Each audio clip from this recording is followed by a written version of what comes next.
അസ്സലാമു അലൈക്കും വറഹ്മത്തുള്ളാഹി. പ്രിയപ്പെട്ടവരെ, സൂറത്തുൽ അഅറാഫ് 188 ആയത്ത്, വിശുദ്ധ ഖുർആൻ 173 പേജിൽ ഇവിടെ ഫഹുവൽ മുഹ്തദി എന്ന് കാണാം. ഫഹുവൽ മുഹ്തദി. വഖഫ് ചെയ്യൽ, ഇവിടെ വഖഫ് ചെയ്യാൻ പറ്റുമല്ലോ. അവിടെ മുകളിൽ സില എന്ന് കാണാം. സില എന്ന് പറഞ്ഞാൽ അൽ വസ്ലു ഔല എന്നാണ് അതിൻ്റെ ഉദ്ദേശം. അഥവാ അവിടെ വസ്ൽ ചെയ്ത് കൂട്ടി ഓതി, അവിടെ കൂട്ടിയിട്ട് ഓതലാണ് ഏറ്റവും നല്ലത്. അപ്പോൾ അവിടെ ഏറ്റവും നല്ലത് ഫഹുവൽ മുഹ്തദി വമൻ യുദ്ലിൽ, അങ്ങനെ കൂട്ടി ഓതലാണ് ഏറ്റവും നല്ലത്. എന്നാലും നമുക്കവിടെ വേണമെങ്കിൽ വഖഫ് ചെയ്യാം. വഖഫ് ചെയ്യാണ്ട് കൂട്ടി ഓതലാണ് ഉത്തമം. ഇനി വഖഫ് ചെയ്യുകയാണെങ്കിൽ അവിടെ ഫഹുവൽ മുഹ്തദി എന്ന് പറഞ്ഞിട്ടാണ് വഖഫ് ചെയ്യുന്നത്. അഥവാ ദാലിന്, കസ്റുള്ള ദാലിനെ നീട്ടാൻ ഒരു അലിഫിൻ്റെ ഖദർ മദ് യാ ആയിട്ടുള്ള കസ്റുള്ള ദാലിനെ നീട്ടാൻ യാ ഉണ്ട്, ഒരു അലിഫിൻ്റെ ഖദർ നീട്ടിയിട്ടാണ് അവിടെ വഖഫ് ചെയ്യേണ്ടത്.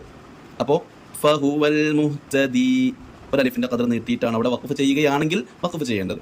ഇനി അവിടെ വഖഫ് ചെയ്യുന്നില്ലെങ്കിൽ ഫഹുവൽ മുഹ്തദി വമൻ യുദ്ലിൽ, അവിടെയും അപ്പോൾ വഖഫ് ചെയ്യുകയാണെങ്കിലും കൂട്ടി ഓതുകയാണെങ്കിലും ആ യാ ഒരു അലിഫിൻ്റെ ഖദർ നീട്ടിയിട്ടാണ് വഖഫ് ചെയ്യുകയാണെങ്കിലും കൂട്ടി ഓതുകയാണെങ്കിലും അവിടെ ഓതേണ്ടത്.